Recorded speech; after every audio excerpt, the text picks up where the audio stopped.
कि सुबह का वक्त इसलिए अच्छा लगता है, रब ने इसलिए अच्छा बनाया है कि ये वक्त दुनिया का कोई लीडर पैदा नहीं हुआ, इस वक्त में दुनिया का कोई मुखिया पैदा नहीं हुआ, इस वक्त में आपका बेटा पैदा नहीं हुआ, इस वक्त में आपके घर में कोई जन्म नहीं लिया है। खुदा की कसम, ये सुबह का वक्त इसलिए बरकत वाला रब ने बनाया, ठंडी हवाएं वाला रब ने इसलिए बनाया, ये सुबह का वक्त सुहाना मौसम इसलिए बनाया कि इस मौसम में और इस वक्त में दुनियादार पैदा नहीं हुआ है, मदीने का ताजदार पैदा हुआ है। नारे तकबीर, नारे रिसालत, नारे रिसालत।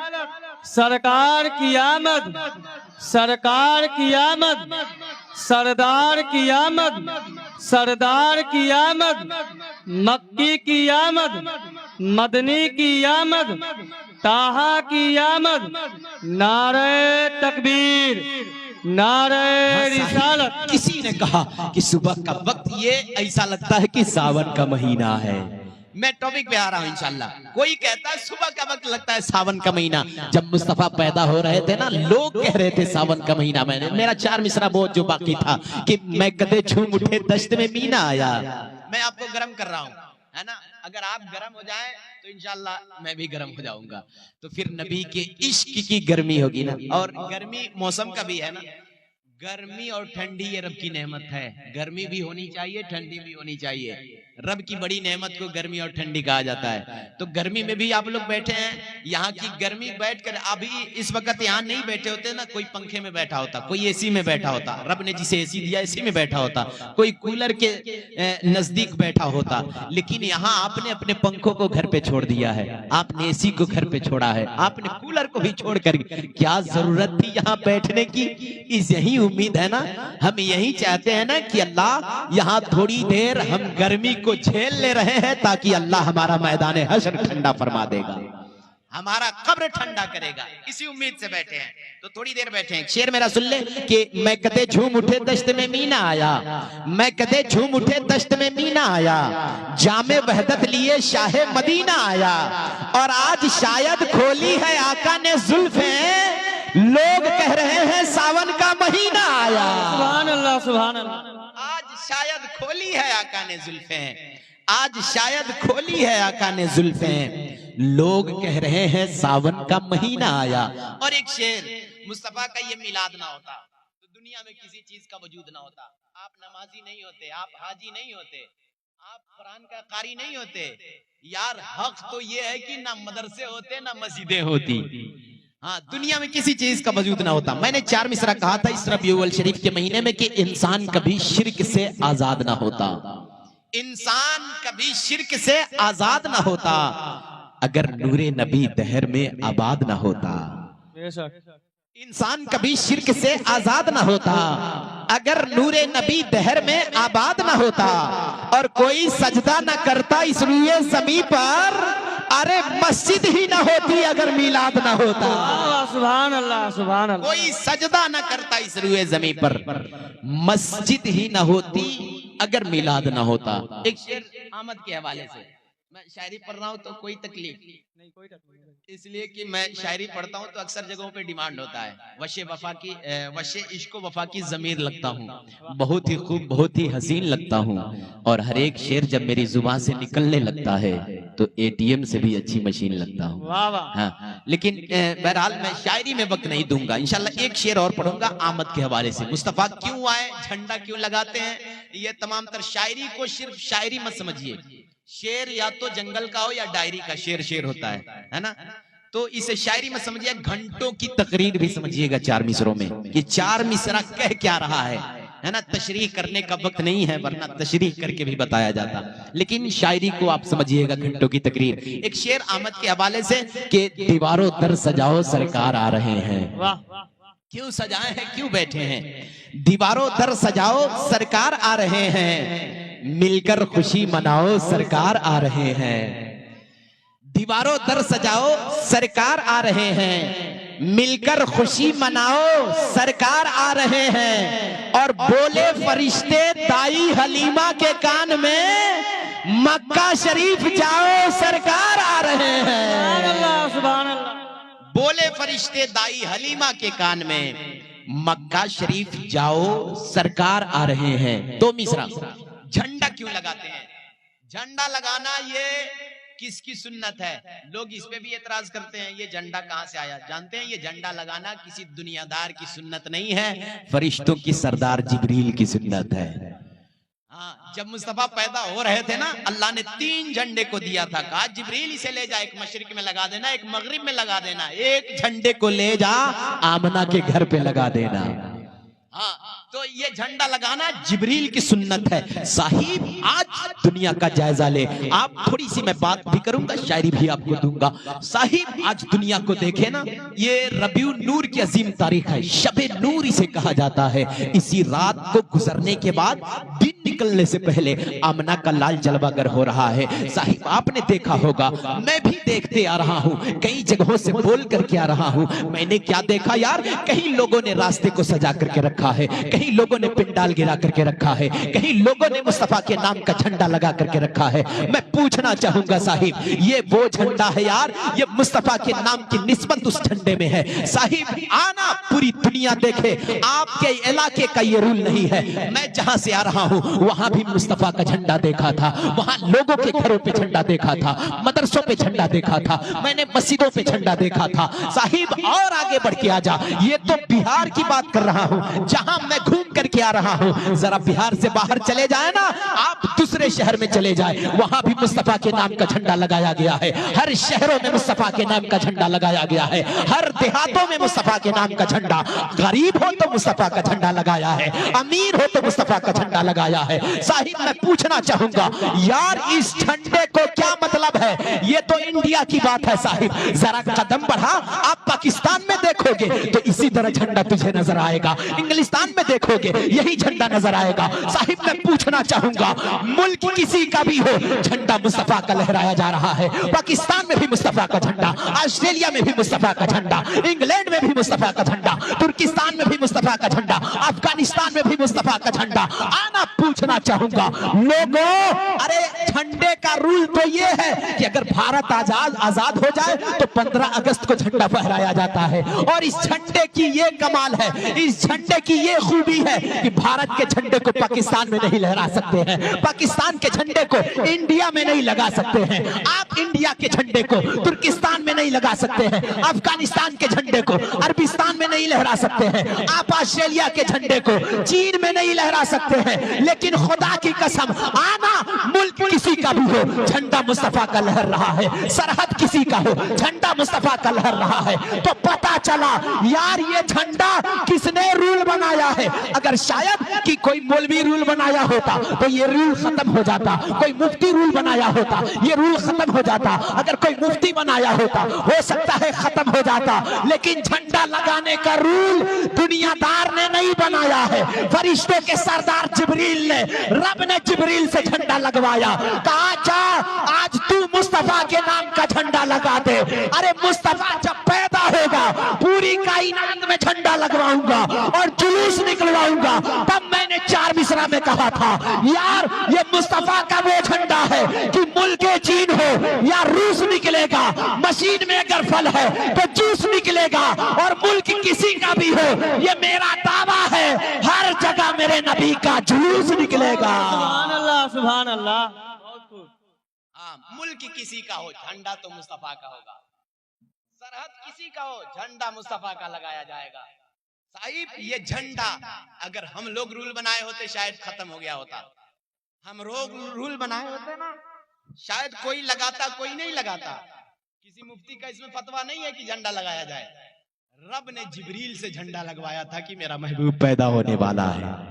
हाँ, तो फिर कोशिश करे पूरी कायनात में झंडा, तो झंडा लगाना जिब्रील की सुन्नत। 2 मिसरा मैंने बचा करके रखा था, 2 मिसरा कह दे तो मैं पूरा कर दूं एक बार, या रसूल अल्लाह, या रसूल अल्लाह। सुनेंगे आप लोग? बेशक। जवान भाई, हकीकत सामने आकर कहानी छीन लेती है, खता इंसान की आंखों से पानी छीन लेती है, और बुरी सोहबत से बचने का हमेशा फिक्र कर प्यारे, ये अक्सर नौजवानों की जवानी छीन लेती है। वाह वाह, सुभान। तो बहरहाल ये जवान लोग बैठे हैं, वक्त दे रहे हैं जवानों को इस दौर में जागना, मुस्तफा के नाम पे वक्त देना। साहिब ये जानते हैं कि अगर हमें जवानी भी मिली है तो मुस्तफा के सदके में मिली है। हाँ, एक शेर जो जिब्रील की सुन्नत है, वो शेर में पढ़ रहा था कि दीवारों पर सजाओ सरकार आ रहे हैं, मिलकर खुशी मनाओ सरकार आ रहे हैं, बोले फरिश्ते ताई हलीमा के कान में, मक्का शरीफ जाओ सरकार आ रहे हैं, मक्का शरीफ जाओ सरकार आ रहे हैं। और सुन्नत है ये जिब्राइल की, बिदात नहीं है ये, सुन्नत है जिब्राइल की, बिदात नहीं है ये, झंडा हरा लगाओ सरकार आ रहे हैं। सुभान अल्लाह, बहुत सुन्नत है ये जिब्राइल की, बिदात नहीं है ये, सुन्नत है जिब्राइल की। जाकिर भाई खत्म किया जाए, क्या परेशानी है? ये इमाम साहब की बिला, सुन्नत है जिब्राइल की, बिदात नहीं है। आपने बुलाया तो आपको शौक से आगे बैठकर सुनना चाहिए। आप बैठे मेरे सामने इंशाल्लाह, ताकि आपको देखकर मेरा हौसला बने कि जिसने बुलाया कम से कम कोई सपोर्ट करे या ना करे, वो तो कर रहा होगा यार। मोहब्बत से कह दे या रसूल अल्लाह। एक शेर और पढ़ूंगा। हुजूर की बारगाह में मेरे अबू बकर रहते थे, सिद्दीक़ अकबर। जब दुश्मनों ने हुजूर का पीछा किया, उनके घर का मुआसबा कर लिया, उनके घर को घेर लिया, मुस्तफा उठे हैं और जालिमों की तरफ कुछ कुरान की आयतें पढ़ करके दम करके मिट्टी को डाले, सब अंधे हो गए। तब मुस्तफा निकले, गए कहां? गार में गए। गार पहाड़ की तरफ एक खोह था, उसमें गए ना, अबू बकर भी साथ में थे। अबू बकर को साथ में लिया, अली को अपने बिस्तरे पे सुला दिया। मैं बातें तफसील से नहीं करता, वक्त नहीं है। तो अबू बकर गए तो उस गार में बहुत सारे सुराख थे उस गार में। मुस्तफा सोचे कि अबू बकर मैं इसी में आराम करूंगा, ये गार जो है ना इसमें मैं आराम करूंगा। अबू बकर गए या रसूलल्लाह पहले मुझे जाने दीजिए, अगर कोई इस गार में खतरा होगा तो अबू बकर झेल लेगा यार। ये चूंकि आशिक है ना, अबू बकर आशिक है साहिब, और आशिक नहीं चाहता कि उसके महबूब को कोई तकलीफ हो जाए। आशिक कभी नहीं चाहता। और इश्क और मोहब्बत में फर्क है। हम लोग मोहब्बत करते हैं ना, अगर हमारी मोहब्बतें कबूल हो जाए, रब की बारगाह में दुआ करूंगा अल्लाह हमारी हुजूर से मोहब्बतों को कबूल फरमाए। लेकिन वो आशिक थे साहिब। आज दुनिया कहाँ इश्क करना जानती है, आज दुनिया तो दुनिया के हुस्न में फिदा है, आज दुनिया वाले तो दुनिया के एक्टरों के एक्टिंग में फिदा है, आज दुनिया वाले तो सीरियल के अदाओं में फिदा है, आज दुनिया वाले तो पिक्चर के स्टाइल में लोग मुलव्विस हो चुके हैं। लेकिन आना जरा मुस्तफा की शान देखना, अरे वो लोग आशिक थे। अगर अल्लाह ने आज हमें मालदार बना दिया, आज अपने मालदारी पे घमंड कर रहे हैं। अल्लाह ने आज हमें जमीन दे दिया, अपने जमींदारी पे घमंड करने लगते हैं। अल्लाह ने हमें मकान अच्छा बना दिया, अपने मकान पे घमंड करने लगते हैं। अल्लाह ने हमें हुस्न अच्छा दिया है, अपने हुस्न पे घमंड करते हैं। साहिब घमंडी ना बन। आपने बड़ों को बड़े से बड़ों को मिटते देखा होगा, आपने देखा होगा शद्दाद जैसों को मिटते आपने देखा होगा, नमरूद जैसे को मिटते आपने देखा होगा। अरे फिरौन ना रहा, अबू जहल ना रहा, उतबा ना रहा, शैबा ना रहा, अरे ये यजीद ना रहा। इतने बड़े बड़े मालदार करोड़पति, अपने आप को सुपर पावर कहने वाला, रब ने उसकी औकात दिखा दी। किसी की जिंदगी ना रही और औकात बताई, कहा देख ले तुम लोगों की औकात क्या है। फिरौन जैसे सुपर पावर को रब ने दरिया में डुबो करके बताया था। जब रब ने दरिया में डुबो रहा था, फिरौन ने कहा था अल्लाह मेरी औकात समझ में आ गई, अल्लाह अब तेरे ऊपर ईमान ला रहा हूँ। रब ने कहा था नहीं अब नहीं चलेगा। रब ने जब औकात दिखाई है, आज तक उसके डेड बॉडी को बचा करके रब ने रखा है। कहा देख लो जमाने वालों, जिसने दौलत पे गुरूर किया था, जिसने जमीन पे घमंड किया था, जिसने मकान पे अकड़ रहा था, जिसने अपने हुस्न पे अकड़ रहा था, अगर उसे अकड़ है, अगर घमंड है, फिरौन के डेड बॉडी को देख लेना, अल्लाह ने आज तक बचा करके रखा है। मैंने कहा मौला इसके डेड बॉडी को क्यों बचा करके रखा है। आज दुनिया वाले मरते हैं, किसी की लाश खत्म हो जाती है, अगर लाश को रख दिया जाए 2 दिन में लकड़ी से ढकेल करके ले जाना पड़ेगा। अगर लाश को रख दिया जाए 3 दिन में बदबूदार हो जाएगा। अगर लाश को रख दिया जाए 3 दिन के बाद उठाने के लायक नहीं रहेगा। लेकिन मौला तूने फिरौन के डेड बॉडी को बचा करके आज तक रखा है। इसका रीजन आपने सुना होगा, आपने रीजन पढ़ा होगा। अल्लाह ने कहा लोगों मैंने इसके डेड बॉडी को बचा कर इसलिए रखा है कि जब जब दौलत पे गुरूर आ जाए, जब जब जमीन पे गुरूर आ जाए, जब जब चेहरे पे गुरूर आ जाए, जब जब मकान पे गुरूर आ जाए, फिरौन के डेड बॉडी को याद कर लेना। खुदा की कसम रब ने फिरौन के डेड बॉडी को बचा करके इसलिए रखा है कि फिरौन के डेड बॉडी को दुनिया वाले देखते जाएंगे और अपने गुरूर का खात्मा करते जाएंगे। खुदा की कसम इधर इनकसारी हो जाएगी और जब इनकसारी आ जाएगी तो हमसे रब भी राजी हो जाएगा, उसका मुस्तफा भी राजी हो जाएगा। सुभान अल्लाह। नारे तकबीर, नारे रिसालत, नारे रिसालत। सरकार की आमद, सरकार की आमद, सरदार की आमद, मक्की की आमद, मदनी की आमद। नारे तकबीर, नारे रिसालत। हाँ साहिब, आपने देखा होगा करने वालों की कभी कब्रें जाकर कब्रिस्तान में देखे आप कहेंगे यार ये हमारे गांव का फला जमींदार था, हमारे गांव का फला पैसे वाला था, हमारे गांव का मुखिया था, लेकिन आज उसकी कब्रों की निशान नहीं है। आज उसके कब्र पे कोई जानवर भी बैठने के लिए तैयार नहीं है। आप जाकर के कब्रिस्तानों में जायजा ले। साहिब ये दुनिया वाले हैं, लेकिन आना जो मुस्तफा से इश्क करके गया है, जो मुस्तफा के इश्क में मर गया है, आज देखना चाहता है, तारीख पलट करके देख। आज जो मुस्तफा से इश्क करके गया है उसके नाम को दुनिया आज तक जिंदा रखी है। देख मुस्तफा की यारेगार, अबू बकर आज भी जिंदा है, उमर आज भी जिंदा है, उस्मान आज भी जिंदा है, अली आज भी जिंदा है, तलहा आज भी जिंदा है, जुबैर आज भी जिंदा है। और आगे बढ़ के देख ले उसका नवासा हुसैन आज भी जिंदा है, गौसे पाक आज भी जिंदा है, गरीब नवाज आज भी जिंदा है, मखदूम बिहारी आज भी जिंदा है, अरे वो अपने बारी से पाक आज भी जिंदा है, साबिर पाक आज भी जिंदा है, मखदूम बिहारी आज भी जिंदा है, गौसे बंगाला आज भी जिंदा है। और जिंदा क्यों ना हो, इसलिए कि मुस्तफा से इश्क करके गए हैं। और जो मुस्तफा का आशिक होता है वो मोमिन होता है, और मोमिन मरते नहीं है, दफनाए जाते हैं, और कब्र खोद के देखो तो जिंदा पाए जाते हैं। सुभान अल्लाह, सुभान अल्लाह। ये वो मोमिन है, आशिक बन के चला जा दुनिया से। एक आशिक की दास्तान बता रहा था। हुजूर जा रहे थे गार में, पहाड़ के कुएं में जा रहे थे, अबू बकर साथ में थे, आशिक रसूल। जानते हैं उन लोगों के इश्क में बात करने लगे तो फिर रबी अव्वल की बातें नहीं हो पाएगी, तो बहरहाल शॉर्टकट में बता दूं। वो आशिक जा रहे थे, कहा या रसूलल्लाह भी रुक जाइए, पहले आपके आशिक को जाने दीजिए। कोई जहरीली जानवर हो, कोई खतरा हो गार में, तो आपके ऊपर कहीं कोई ये ना हो जाए। हालांकि मुस्तफा क्या नहीं जानते थे, मुस्तफा जिस तरह आगे देखते थे उसी तरह पीछे देखते थे। बरेली ने हमें अकीदा दिया, और कोई गैब क्या तुमसे नेहा हो भला, जब ना खुदा ही छुपा तुम पे करोड़ों दुरूद। जिसकी निगाहों से अल्लाह नहीं छुपता है यार, उसकी निगाहों से हमारे कमरे की बात कैसे छुप सकती है। जवानों इतना भी ध्यान रखो, कोई देखे ना देखे, हमारी बुराइयों को मदीने से मुस्तफा देख रहा है। जो अल्लाह को देख कर के आया है। साहिब फरमाया गया कि इस दुनिया में साहबी रसूल से अच्छा कोई मुसलमान नहीं हो सकता है। क्यों साहबी से अच्छा नहीं हो सकता? इसलिए कि उन लोगों ने हुजूर को देखा है, उन लोगों की आंखें हुजूर को देखी, इसलिए सहाबी से ज्यादा मकाम वाला दुनिया का कोई इंसान नहीं हो सकता है। अब मैं कहना चाहूंगा यार, जिसकी आंखें हुजूर के चेहरे को देख ली है उसके तरह दुनिया का इंसान नहीं हो सकता है। तो बता, आमना के लाल ने तो परवरदिगार को देखा है, उसकी तरह कोई कैसे हो सकता है? हाँ, ये शान है। अबू बकर ने कहा या रसूलल्लाह पहले मैं जाऊंगा। गए गार के अंदर, मुस्तफा ऊपर खड़े रहे। जाने के बाद क्या देखा अबू बकर? बहुत सारे झोल जाल थे, मकड़ी वगैरह और जानवर, जो जहरीले जानवर वगैरह अपने अपने घोंसला बना करके रखे थे। अबू बकर ने सबको साफ किया। उसको साफ सुथरा करने के बाद बहुत सारे सुराख भी थे ना, तो सुराख के अंदर से कुछ भी निकल कर काट सकता है। अबू बकर ने सब सुराखों में अपना कपड़ा फाड़ फाड़ करके घुसा दिया। ये इश्क देखे, आज कौन करता अपने महबूब के लिए इतना यार?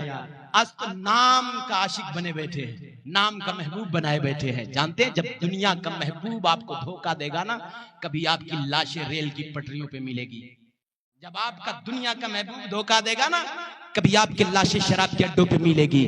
लेकिन मुस्तफा से इश्क करके चला जाओ, उसकी मोहब्बत में मर जा, अरे मौत भी आपका मसीहा बन के खड़ा हो जाएगी। हाँ, मुस्तफा की मोहब्बत में। दुनिया हमारे चक्कर में ना। अबू बकर गए, अपने कपड़े को फाड़ फाड़ करके सब सुराख में घुसा दिया। कपड़े खत्म, एक सुराख बाकी रह गया, एक सुराख बच गया। अबू बकर कहते हैं यार अब इसमें क्या करूं, कुछ सामान भी नहीं, क्योंकि खाली सफर में थे, कहा अब तो कुछ नहीं, एक सुराख बाकी रह गया, मुस्तफा बंदर तशरीफ लाने वाले हैं। आशिक देखे माशूक के लिए कैसे बेकरार होता है। कहा या रसूलल्लाह सब सुराखों को मैंने बंद कर दिया, गार को साफ कर दिया, चले या रसूलल्लाह अंदर चले, आप आराम फरमाइए। मुस्तफा अंदर आए ना तो जो एक सुराख बाकी था ना, अबू बकर ने उसमें अपना अंगूठा लगा दिया। देखे आशिक, क्या उसे डर नहीं था कि मुझे जानवर काट लेता? उसे डर नहीं था मुझे कोई जहरीली जानवर काट लेते? अबू बकर को भी तो डर होना था, लेकिन अबू बकर जानते थे यार इसी के सदके में अबू बकर की जिंदगी है, तो इससे बड़ा कुछ नहीं हो सकता है। जानो दिल होशो खैरत सब तो मदीने पहुंचे, तुम नहीं चलते रजा सारा तो सामान गया। सुभान अल्लाह। हाँ, का अंगूठा लगा दिया। मुस्तफा आराम कर रहे हैं, सांप ने डस लिया। वाकया आपने सुना होगा, जिसमें इत्तेफाक से अंगूठा लगाया था ना, अंगूठा लगाया था उसी में सांप था। जब अंगूठा लगा दिए मुस्तफा आराम फरमा रहे हैं, सांप ने डसा, डसने के बाद अबू बकर अंगूठे को हटाते नहीं है। आज अगर हमारे चींटी काट ले ना तो हमें, मच्छर काट ले तो बर्दाश्त नहीं होता है, मक्खी काटे तो हमें बर्दाश्त नहीं होता है ना। लेकिन देखे उस आशिक को सांप ने डस लिया मगर अंगूठे को हिलाया नहीं। कहा अगर हिलाया तो महबूब को खतरा हो सकता है। ये आशिक है, आशिक चाहता है कि सब मुसीबतों को झेल लूं मगर महबूब पे खतरा नहीं आने देता है। ये इश्क है। प्यार में फर्क है, इश्क और प्यार में। प्यार उसे कहते हैं कि अपना भी ख्याल हो और अपने महबूब का भी ख्याल हो, उसे प्यार कहते हैं, मोहब्बत कहते हैं। लेकिन जहां प्यार का खात्मा होता है ना, वहीं से इश्क की शुरुआत होती है। इश्क उसे कहा जाता है कि सिर्फ आशिक को, आशिक ये चाहता है कि सिर्फ मेरा महबूब अच्छा रहे, मैं रहूं या ना रहूं, है ना। ये इश्क का मतलब है। अबू बकर अंगूठे को हिलाए नहीं, सांप ने डस लिया। बातें बहुत सारी है, ये वाकया मुझे बयान करना मकसद नहीं है। सांप ने डसा, अबू बकर की आंखों से आंसू जारी हुआ, इतना तेज दर्द हुआ। मुस्तफा जब आंसू गिरे ना, मुस्तफा बेदार हुए, कहा मेरे यार क्या बात है, क्यों रो रहे हो?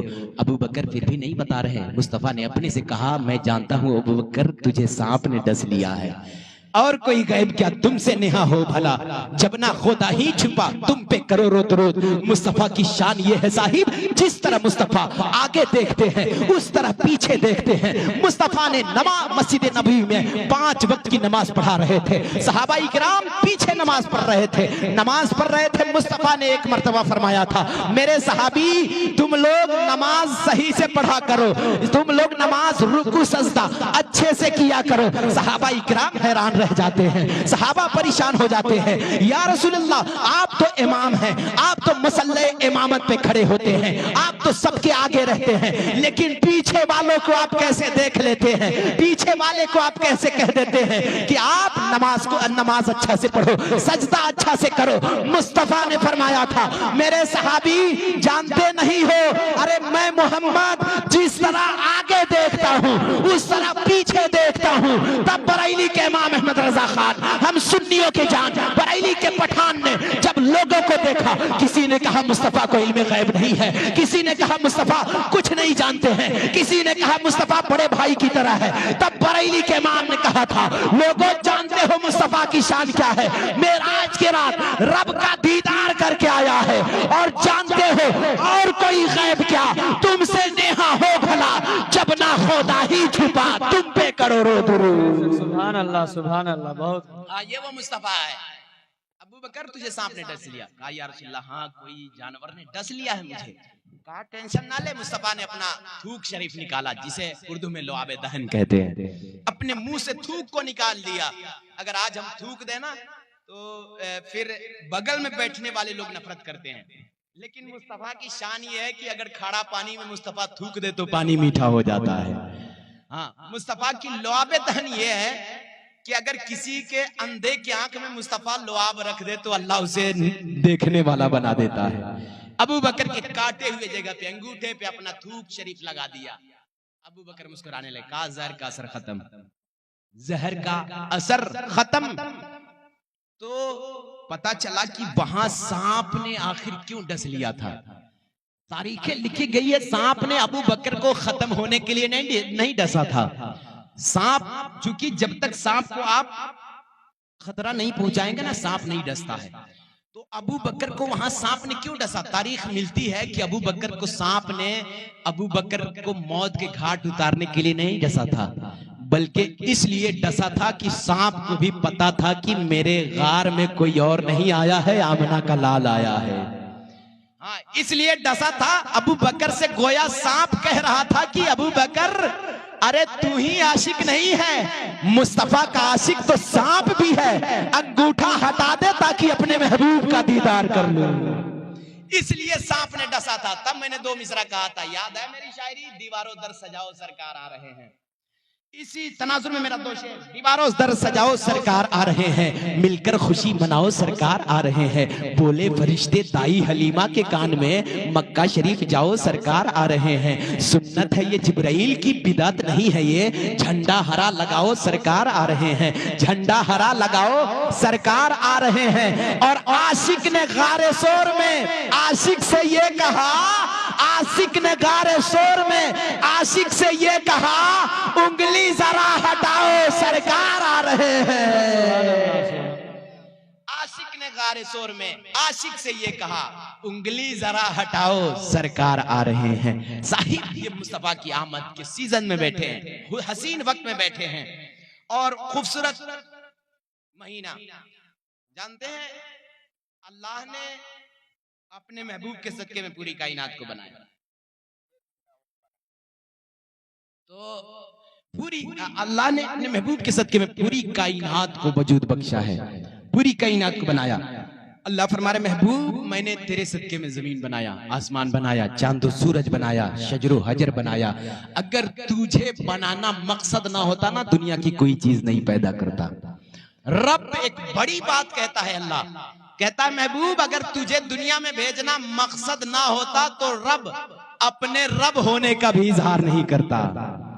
रब ये भी नहीं बताता किसी को कि तेरा रब कौन है, का अपने रबूबियत का भी इजहार नहीं करता, अपने रब होने का भी इजहार नहीं करता अगर अपने महबूब को नहीं भेजता।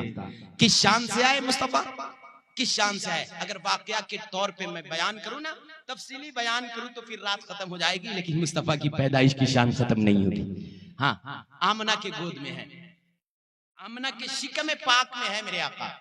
अब्दुल्ला के पुश्ते अनवर से होते हुए आमना के शिकम में है मुस्तफा, आमना के शिकम में है मुस्तफा।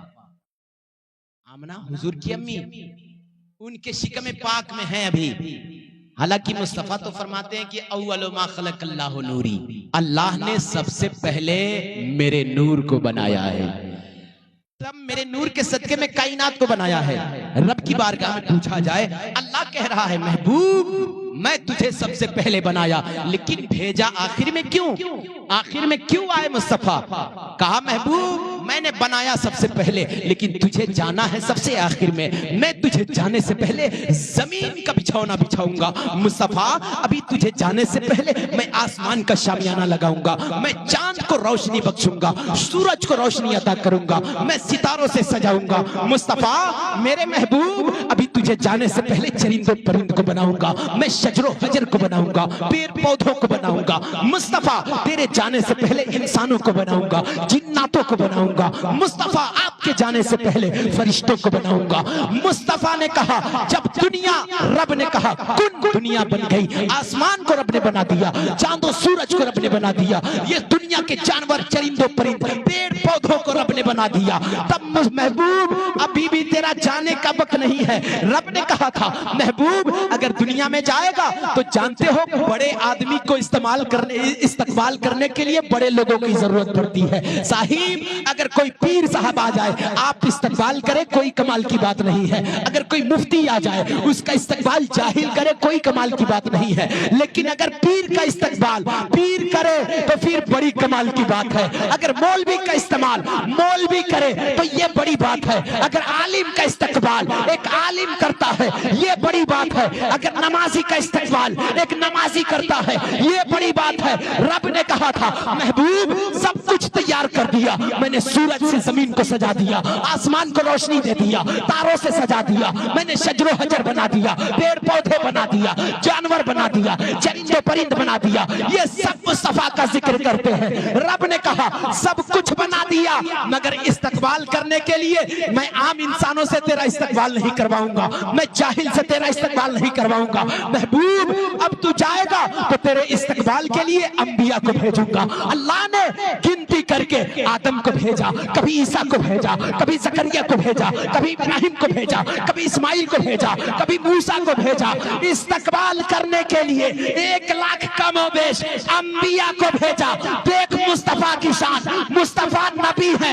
इस्तकबाल के लिए रब ने 1 लाख कमोबेश 24,000 नबियों को भेजा। कहा जा मुस्तफा तेरा इस्तकबाल आदम जब पैदा हुए वो भी आकर के कहे थे लोगों मरहबा मुबारक हो मेरे बाद एक नबी आने वाला है। ईसा गए आए कहे लोगों मुबारक हो मेरे बाद एक नबी आने वाला है। हजरत मूसा आए कहा मेरे बाद एक नबी आने वाला है। मुस्तफा की शान है साहिब, इसलिए कि मुस्तफा के सदके में ही पूरी कायनात को बनाई गई है। मुस्तफा के सदके में रब ने पूरी कायनात को बनाया। ये 12 तारीख में आप बैठे हैं, उसी 12वीं का सदका है अल्लाह ने आदम को बनाया। 12वीं का सदका है अल्लाह ने ईसा को बनाया। 12वीं का सदका है अल्लाह ने मूसा को बनाया। 12वीं का सदका है अल्लाह ने जकरिया को बनाया। 12वीं का सदका है अल्लाह ने ईसा को बनाया। ये 12वीं का सदका है अल्लाह ने जमीन बनाया, अल्लाह ने आसमान बनाया, अल्लाह ने चांद सूरज बनाया, आपको बनाया, हमें बनाया,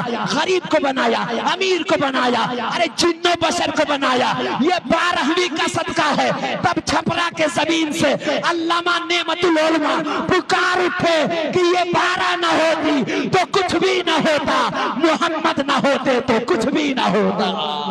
सुभान अल्लाह, बहुत खूब।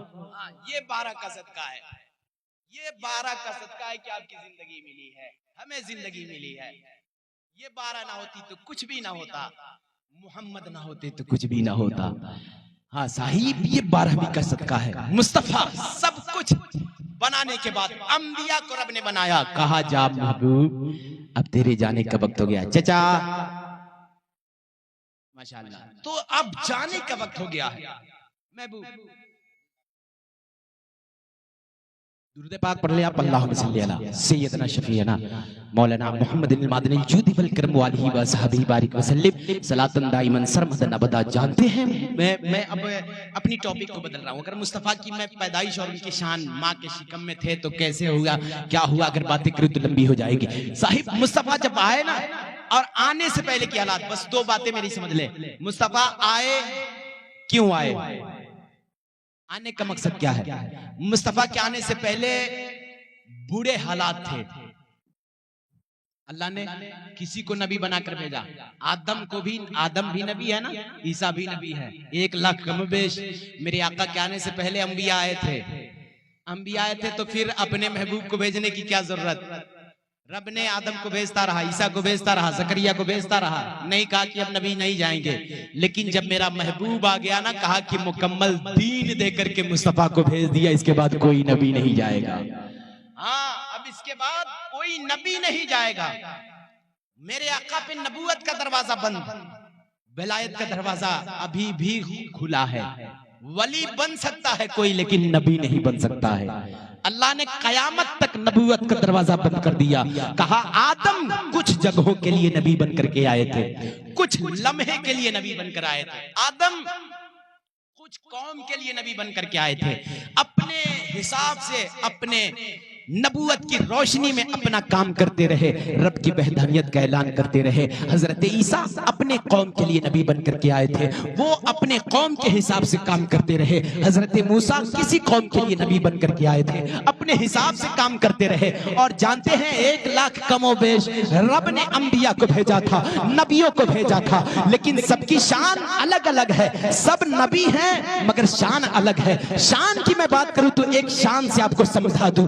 जाहिर मौजज़े की बात करो तो अल्लाह ने 1 लाख कमोबेश अंबिया को बनाया, मगर किसी को कुछ मौजज़ा अता किया है, किसी को कुछ मौजज़ा दिया है, किसी को कुछ मौजज़ा दिया है। मैं गिनती करके बता दूं, किसी नबी को अल्लाह ने 1 मौजज़ा अता किया है, किसी को 2 मौजज़ा अता किया है, किसी को 3 अता किया है, किसी को 4 अता किया है, किसी को 5, किसी को 6, किसी को 7, किसी को 8। सबसे ज्यादा रब ने हजरत मूसा को 9 मौजज़ा अता किया है, सबसे ज्यादा मूसा को 9 मौजज़ा अता किया है और ऐलान किया अब मेरा महबूब का जाने का वक्त हो गया, मेरा मुस्तफा जाने वाला है, इसे गिन करके 1 मौजज़ा नहीं दूंगा, 2 नहीं दूंगा, 3 नहीं दूंगा, 4 नहीं, 5, 6, 7, 8, 9, 10 नहीं, कहा मेरा मुस्तफा जा रहा है, महबूब जा रहा है।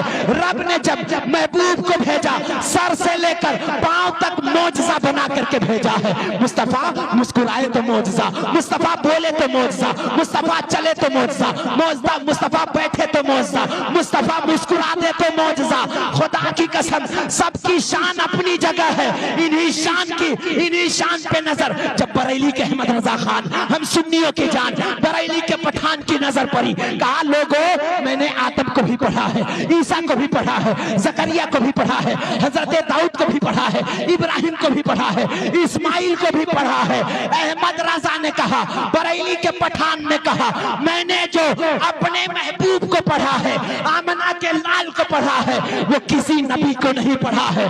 मैंने कहा क्या पढ़ा है? आवाज आती है कि सबसे आला वो आला हमारा नबी, सबसे आला